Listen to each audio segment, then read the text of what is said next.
Frères et sœurs, madame, messieurs, mes chers amis internautes, bonjour et bienvenue à l'église protestante évangélique Philadelphie. Ici votre bien-aimé pasteur Célestin Zouga. Je suis toujours dans la joie de partager la parole de Dieu avec vous, mes chers amis internautes.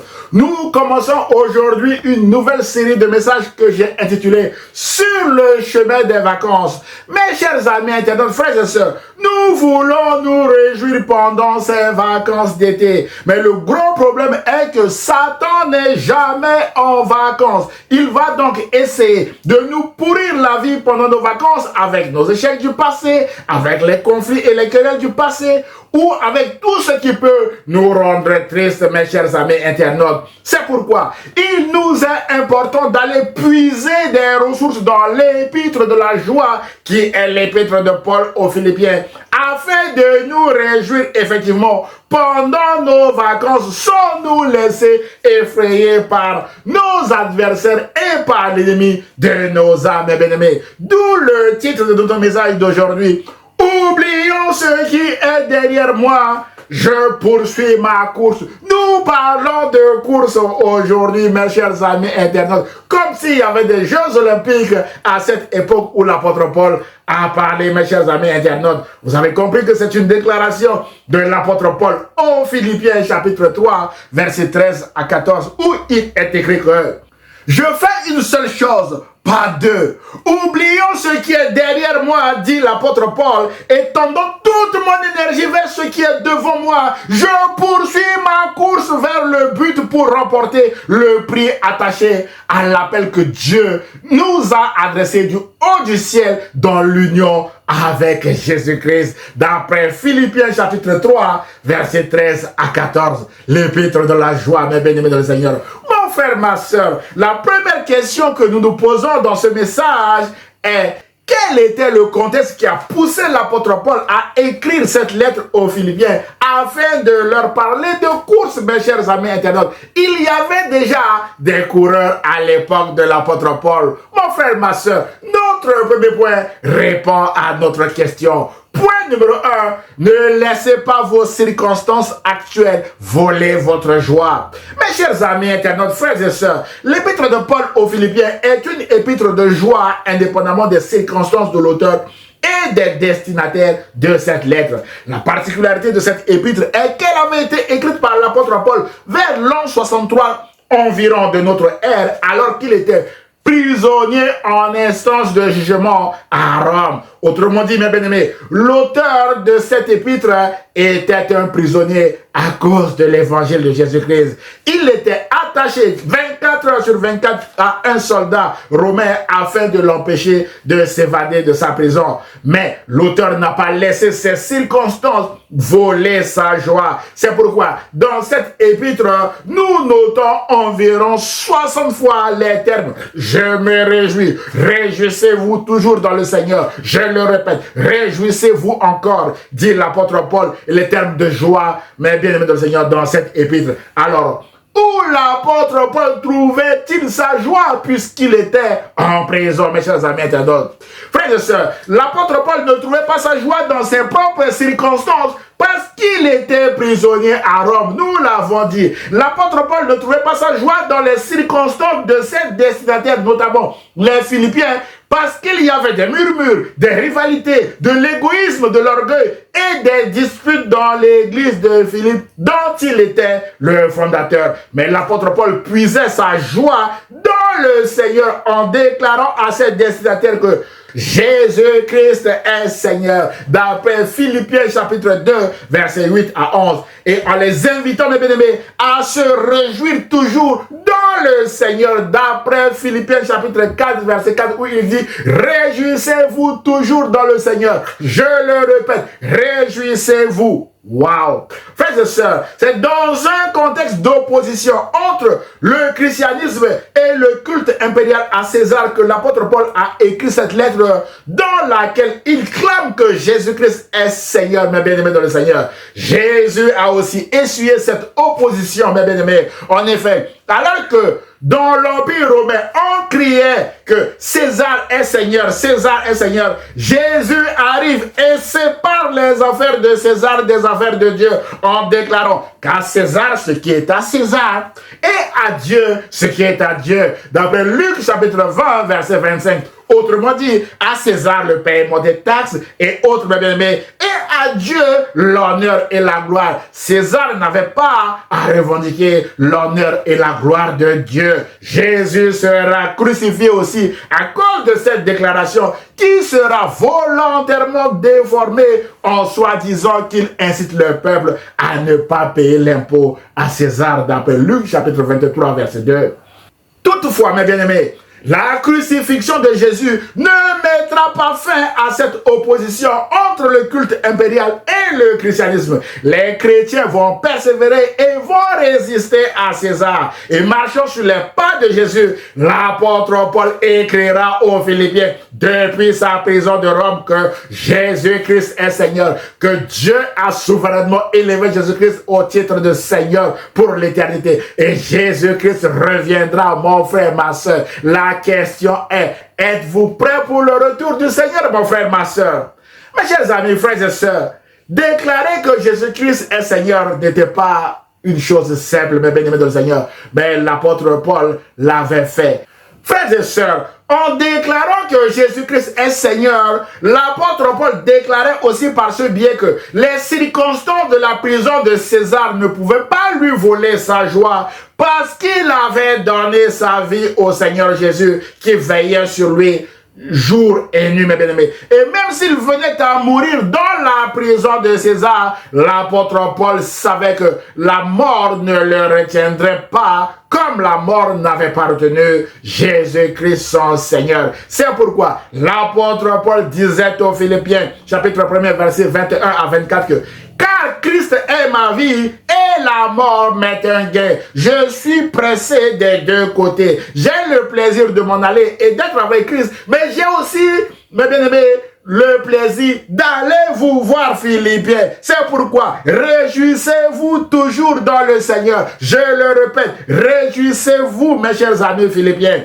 D'après Philippiens chapitre 4, verset 4, mes bien-aimés. Mon frère, ma soeur, je ne connais pas vos circonstances actuelles, mais Dieu les connaît. Peut-être que vous vous sentez actuellement prisonnier de vos circonstances, prisonnier de votre employeur, prisonnier du chômage, prisonnier de la maladie, prisonnier de votre entourage. Ce message vise à vous encourager à sortir de cette prison captive et à déclarer que Jésus-Christ est votre Seigneur et votre Sauveur et que vos circonstances actuelles qui sont passagères n'auront aucune autorité sur vous parce que Jésus-Christ veille sur vous jour et nuit. Vous sortirez de ce chômage avec l'aide de Jésus. Vous sortirez de cette maladie avec l'aide de Jésus. Vous sortirez de vos circonstances actuelles avec l'aide de Jésus. C'est pourquoi faites confiance à Jésus, mes bien-aimés dans le Seigneur. Réjouissez-vous dans le Seigneur. C'est alors que vous retrouverez une joie qui est indépendante de vos circonstances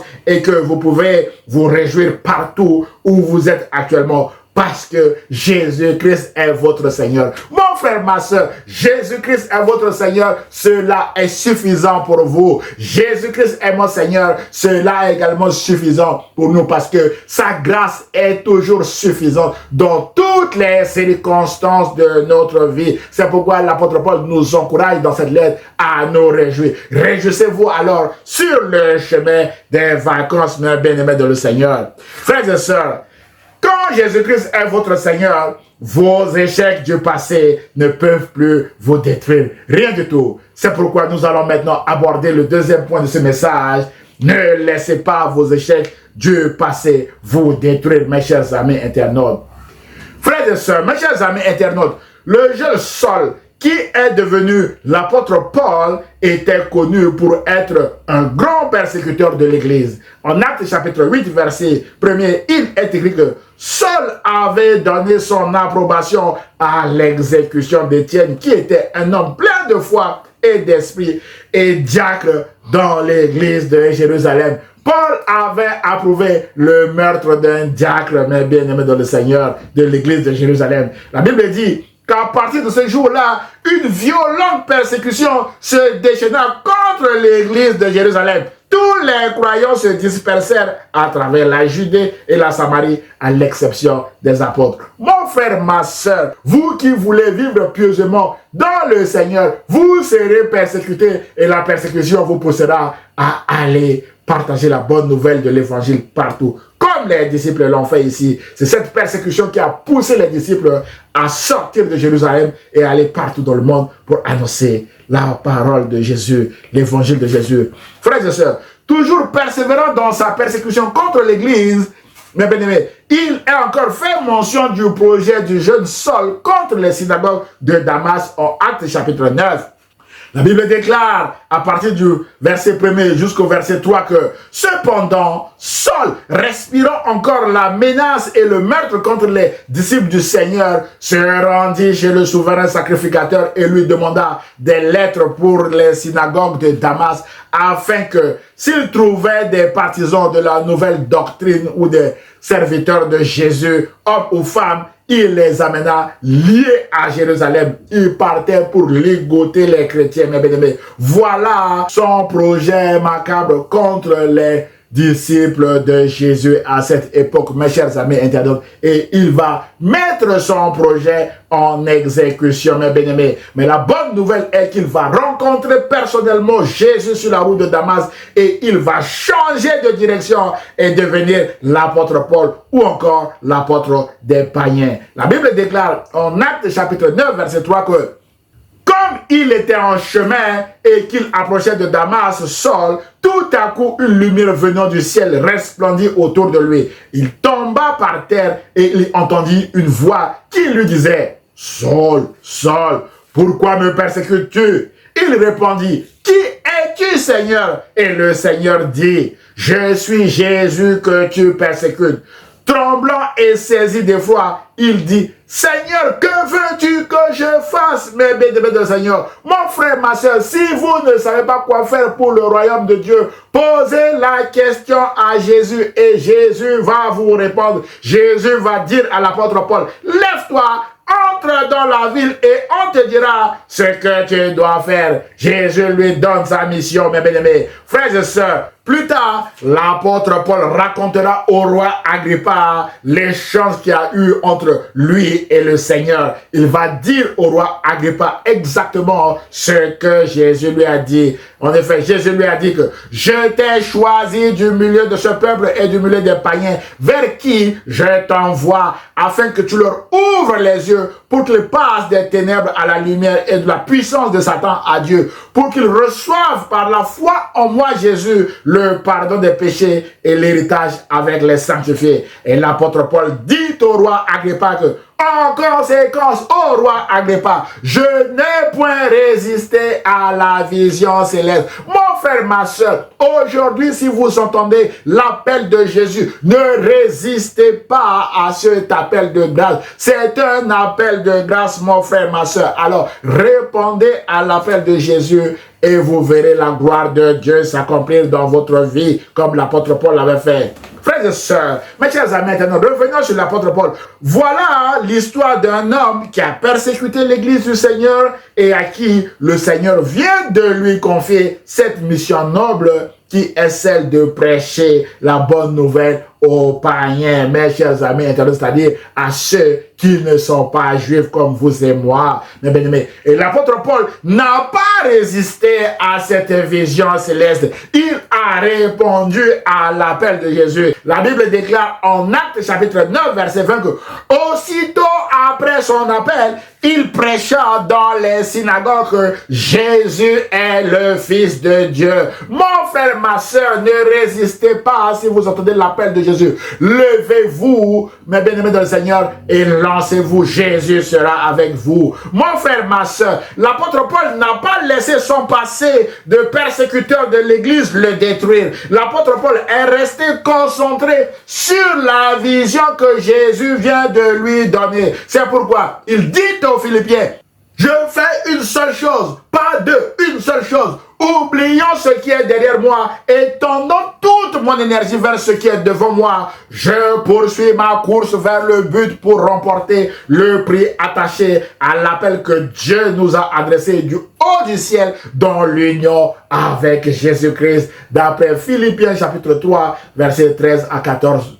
Nos 2 versets du jour. Mon frère, ma soeur, il est très difficile dans la vie de faire plusieurs choses à la fois parce que l'on peut se disperser facilement, mes bien-aimés dans le Seigneur. C'est pourquoi l'apôtre Paul dit qu'il fait une seule chose et il concentre toute son énergie sur ce qui est devant lui, sur ce qu'il fait. Mon frère, ma soeur, vous ne pouvez pas disperser votre énergie à la fois sur ce qui est derrière vous et sur ce qui est devant vous. En effet, vos échecs du passé peuvent vous faire peur et vous empêcher d'avancer vers votre destinée. Les malédictions du passé peuvent vous rattraper si vous avez constamment le regard en arrière. La gloire du passé peut toujours vous attirer, mes chers amis internautes, et vous donner une fausse impression, mes bénis de Seigneur, qui va vous détourner de votre appel. C'est pourquoi Jésus a dit en Luc chapitre 9, verset 62 que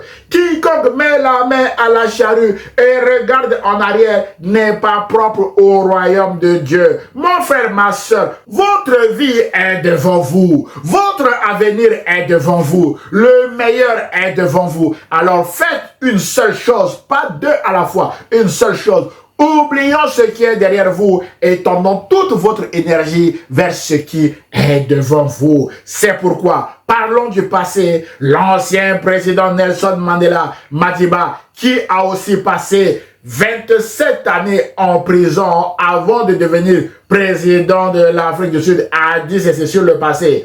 Je cite, « Le passé est une riche ressource sur laquelle nous pouvons puiser pour prendre des décisions pour l'avenir, mais il ne dicte pas nos choix. Nous devrions regarder en arrière et sélectionner ce qui est bon et laisser derrière nous ce qui est mauvais. » Fin de citation de Madiba. Mon frère, ma soeur, ne laissez pas votre passé dicter les choix de votre avenir. L'apôtre Paul compare la vie à une course d'athlétisme qui nécessite plus de rigueur et de l'endurance. Mais bien aimé, en effet, l'endurance est la capacité d'un athlète de maintenir dans le temps un certain niveau d'intensité exigé par la course en cours. Et la gloire et les échecs du passé ne changent rien à la course en cours. C'est pourquoi l'athlète doit être concentré sur la course en cours sans regarder en arrière afin de maintenir le niveau d'intensité et d'endurance exigé par la course en cours, mes bien-aimés. Aucun athlète ne prend le temps de s'occuper des affaires, mes bien-aimés, qui sont derrière lui. Tous regardent devant eux pendant ces Jeux olympiques. C'est ce que, mes bien-aimés de le Seigneur, nous voyons en ce moment partout dans les différentes disciplines, mes bien-aimés de le Seigneur, des Jeux olympiques. Nous avons remarqué, mes bien-aimés de le Seigneur, que des champions d'hier ne sont plus champions aujourd'hui. Et des gens qui n'étaient pas champions hier, mes bien-aimés de le Seigneur, sont devenus également champions aujourd'hui, mes chers amis internautes.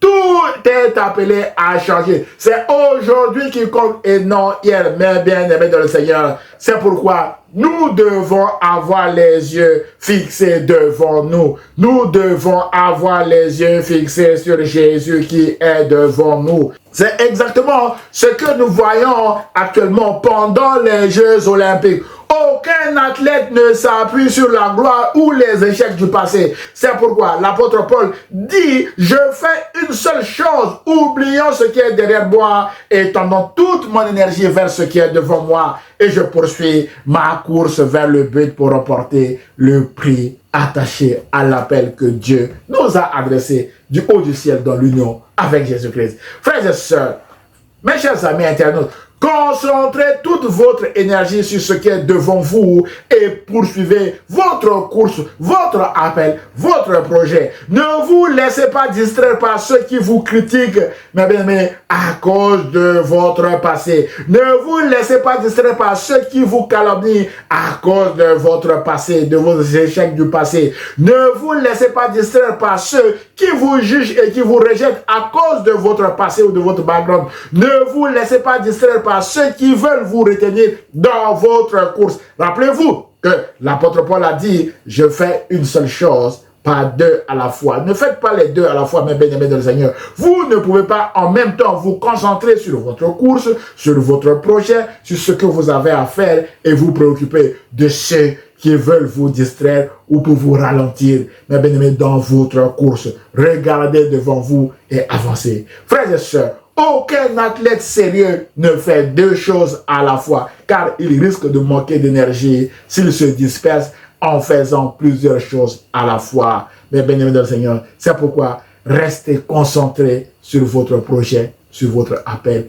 comme l'apôtre Paul, mais bien-aimés dans le Seigneur, le faisait aussi, et comme lui aussi, il le recommandait aux Philippiens, et lui-même, il l'avait fait. Et aujourd'hui, ce message est pour nous, mes bien-aimés dans le Seigneur. Concentrons-nous sur ce qui est devant nous et non sur ce qui est derrière nous.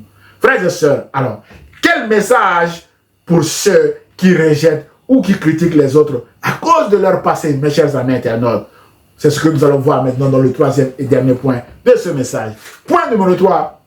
Soyez des fils ou des filles d'encouragement comme Barnabas, mes chers amis internautes. Frères et sœurs, mes chers amis, des milliers d'hommes et de femmes dans le monde se sont déjà fait disqualifier dans une société, dans une association, dans un groupe, voire même dans une église à cause de leurs échecs du passé ou à cause de leur arrière-plan social ou de leur background, mes bien-aimés. Ce n'est pas un phénomène nouveau. Jésus a été disqualifié par beaucoup de ses contemporains qui l'appelaient fils du charpentier et non fils de David, qui est son nom messianique. Par exemple, Simon le pharisien a fermé son cœur au message de Jésus parce qu'il se disait que si cet homme était prophète, il connaîtrait qui et de quelle espèce est la femme qui le touche. Une femme était venue toucher Jésus et cette femme était une femme pécheresse pendant que Jésus était à table dans la maison de Simon. Et Simon dit ceci: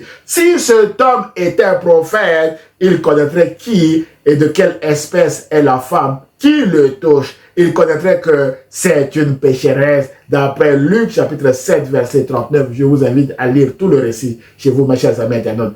Jésus dit à Simon le pharisien que je connais cette femme Simon. Ses nombreux péchés sont pardonnés. C'est pourquoi elle manifeste autant d'amour envers moi. Mais bien aimé dans le Seigneur, Jésus a donné la vie éternelle à cette femme dans la maison de Simon. Mais Simon le pharisien est resté pharisien, mais bien aimé dans le Seigneur, parce qu'il avait fermé son cœur au message de l'évangile à cause de l'arrière-plan social de Jésus. Mais bien aimé dans le Seigneur, pour lui, Jésus n'était pas un prophète, alors que pour ceux qui avaient assisté, mais bien aimé dans le Seigneur, à la résurrection du fils unique de la veuve de Naïn, tout le monde a applaudi Jésus comme étant un prophète qui est venu, mais bien aimé, prendre soin de son peuple. Mon frère, ma soeur, qui est Jésus pour vous? Selon votre déclaration, mais bien aimé dans le Seigneur, vous changez de situation ou vous restez dans votre situation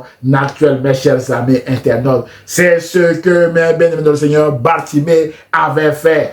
Bartimée qui a crié à Jésus en Marc chapitre 10 verset 47 en disant: Fils de David, Jésus, aie pitié de moi. Jésus lui a ouvert les yeux et il est devenu disciple de Jésus, mes chers amis internautes. C'est pourquoi Jésus a dit en Luc chapitre 6 verset 37 que ne jugez point et vous ne serez point jugés. Ne condamnez point et vous ne serez point condamnés. Mon frère, ma soeur, ne jugez pas les autres à cause de leurs échecs du passé ou de leur arrière-plan social, mais soyez des fils ou des filles d'encouragement comme Ananias et Barnabas, les deux hommes qui ont aidé l'apôtre Paul à entrer dans son ministère, alors que tout le monde fuyait l'apôtre Paul à cause de son passé persécuteur. Tout d'abord, frères et sœurs, à Damas, qu'est-ce qui s'était passé? L'apôtre Paul, mes bien-aimés, a obtenu l'aide d'un disciple nommé Ananias après sa rencontre avec le Seigneur qui l'avait frappé d'aveuglement pour l'aider à sortir de son aveuglement. La Bible déclare en Actes chapitre 9, verset 10 à 15 que or, il y avait à Damas un disciple nommé Ananias. Le Seigneur lui dit dans une vision, Ananias, il répondit, me voici Seigneur. Et le Seigneur lui dit, lève-toi Ananias, va dans la rue qu'on appelle la droite et cherche dans la maison de Judas un nommé Saul de Tarse, car il prie et il a vu en vision un homme du nom d'Ananias qui entrait et qui lui imposait les mains afin qu'il recouvrât la vue. Mes chers amis, nos frères et sœurs, tout tremblant et craignant pour sa propre vie, Ananias va essayer de s'accrocher au passé de l'apôtre Paul en disant à Jésus, Seigneur, j'ai appris de plusieurs personnes tous les mots que cet homme a fait à tes saints dans Jérusalem. Et il a ici des pouvoirs de la part des principaux sacrificateurs pour lier tous ceux qui invoquent ton nom. Et la réponse de Jésus, mes bien-aimés, à Ananias est sans appel. Jésus dit à Ananias, cet homme est un instrument que j'ai choisi pour porter mon nom devant les nations, devant les rois et devant les fils d'Israël.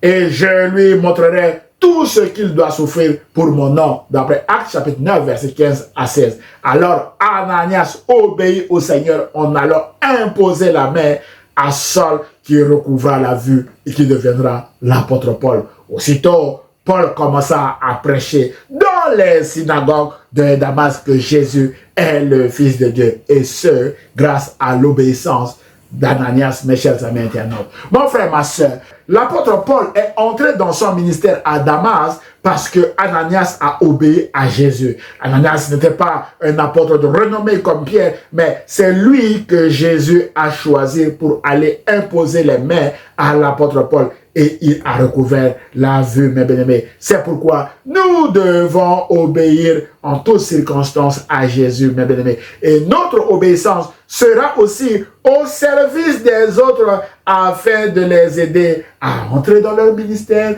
à réaliser leurs projets et aussi, mes bien-aimés Seigneur, à mener à bien leurs entreprises, mes chers amis internautes. Frères et sœurs, à Jérusalem maintenant, l'apôtre Paul se fait encore rattraper par son passé sombre de persécuteur de l'Église. À son arrivée à Jérusalem, tous les disciples ont pris la fuite. L'apôtre Paul a été rejeté par les disciples à cause de son passé persécuteur. Mais la bonne nouvelle est qu'il y avait parmi les disciples un fils d'encouragement nommé Barnabas qui va le recevoir et va l'introduire aux disciples comme un homme qui ne persécute plus l'Église, mais qu'il est désormais de leur parce qu'il a rencontré Jésus sur la route de Damas, qui l'a transformé. Mon frère, ma soeur, quand on rencontre Jésus, on n'est plus le même, on est transformé, mais bien aimé dans le Seigneur. C'est pourquoi peut-être aujourd'hui, beaucoup de personnes autour de nous sont en train de nous critiquer parce qu'ils connaissent très bien notre passé, mes chers amis internautes. Mais le jour où Jésus nous a mis à cœur de nous lever pour prêcher sa parole, mon frère, ma soeur, Jésus nous a transformés et nous ne sommes plus la même personne. C'est pourquoi nous nous levons, mes bien-aimés dans le Seigneur, pour annoncer au monde entier que Jésus-Christ est Seigneur. Parce que Jésus aussi a brisé le lien, mes bien-aimés dans le Seigneur, avec notre passé macabre, avec notre passé de persécuteur, mes chers amis internautes. La Bible déclare en Actes chapitre 9, versets 26 à 28 que lorsqu'il se rendit à Jérusalem, Saul tâcha de se joindre aux disciples, mais tous le craignaient, ne croyons pas qu'il fût un disciple. Alors Barnabas, l'ayant pris avec lui, le conduisit vers les apôtres et leur raconta comment sur le chemin de Damas, Saul avait vu le Seigneur qui lui avait parlé et comment à Damas il avait prêché franchement au nom de Jésus, mes bien-aimés. Waouh! Mon frère, ma soeur, de la même manière encore à Antioche, lors du réveil spirituel des disciples dans cette ville, c'est encore Barnabas, fils d'encouragement, qui est parti chercher l'apôtre Paul à Tarse afin qu'il vienne l'aider à Antioche. La Bible déclare que Barnabas se rendit ensuite à Tarse pour chercher Saul. Et l'ayant trouvé, il l'amena à Antioche.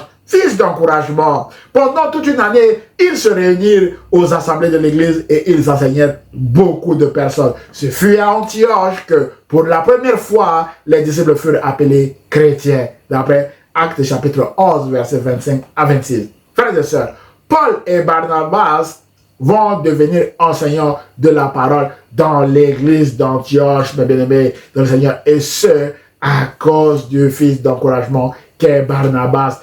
L'apôtre Paul a eu un grand ministère avec toutes ces épîtres qui nous encouragent encore et encore aujourd'hui à cause de Ananias et de Barnabas, fils d'encouragement, qui l'ont aidé à entrer dans son ministère. C'est pourquoi, mon frère, ma soeur, ce message vise aussi à nous encourager à être des fils et des filles d'encouragement et non pas à déclarer des paroles de mort sur des gens par-ci, par-là, mes chers amis internautes. En conclusion de notre message d'aujourd'hui, frères et sœurs, mes chers amis internautes, l'apôtre Paul compare la vie chrétienne à une course d'athlétisme qui nécessite de la concentration, de l'endurance, de l'énergie et de la persévérance. Aucun athlète discipliné ne prend le temps de regarder derrière lui, ni d'essayer de faire deux choses à la fois, car il risque de perdre en vitesse dans la course en cours. C'est pourquoi l'apôtre Paul dit aux Philippiens que je fais une seule chose, pas deux Philippiens. Oublions ce qui est derrière moi et tendons toute mon énergie vers ce qui est devant moi. Je poursuis ma course. Mon frère, ma soeur, peut-être que vous êtes actuellement triste, empêché ou bloqué par vos échecs du passé. Jésus veut briser le lien qui vous lie avec votre passé macabre. C'est pourquoi ce message vise à vous encourager à accepter Jésus-Christ comme votre Seigneur et Sauveur. Si vous ne l'avez pas fait encore, c'est alors que Jésus brisera ce lien qui vous lie avec votre passé et vous offrira un meilleur avenir avec la vie éternelle au bout de votre course. Alors, faites le choix de marcher désormais avec Jésus, mes bien-aimés, et vous ne vivrez plus dans le regret du passé parce que le meilleur est devant vous, mes chers amis internautes. Voilà le message que le Seigneur Jésus a mis sur mon cœur que je viens de partager avec vous. J'ose espérer que ce message vous a fait du bien. Alors, aimez-le, commentez-le et partagez-le à vos proches, mes chers amis internautes. Que Dieu vous bénisse. Prions le Seigneur. Seigneur Jésus, aide mon frère ou ma soeur qui vient de regarder ce message à briser le lien avec son passé, à ne pas faire deux choses à la fois, mais à faire une seule chose, à rester concentré sur le meilleur que tu as placé devant lui ou devant elle. Et je prie au nom de Jésus et l'Église protestante évangélique Philadelphie répond. Amen. Frères et sœurs, mes chers amis internautes, si vous avez aimé le message, merci de le liker et de le partager à vos proches. Vous pouvez également m'envoyer un mail d'encouragement, vos sujets de prière, voire même des questions ou remarques sur le message à église-philadelphie 78500@gmail.com. J'aurai le plaisir de vous répondre. N'hésitez pas à vous abonner à notre chaîne YouTube ou à notre page Facebook afin de recevoir des alertes sur nos prochains messages. À dimanche prochain, à 10 h sur la page Facebook ou sur la chaîne YouTube de l'Église protestante évangélique Philadelphie. Et ce, si Dieu le veut, à très bientôt mes chers amis internautes. Au revoir.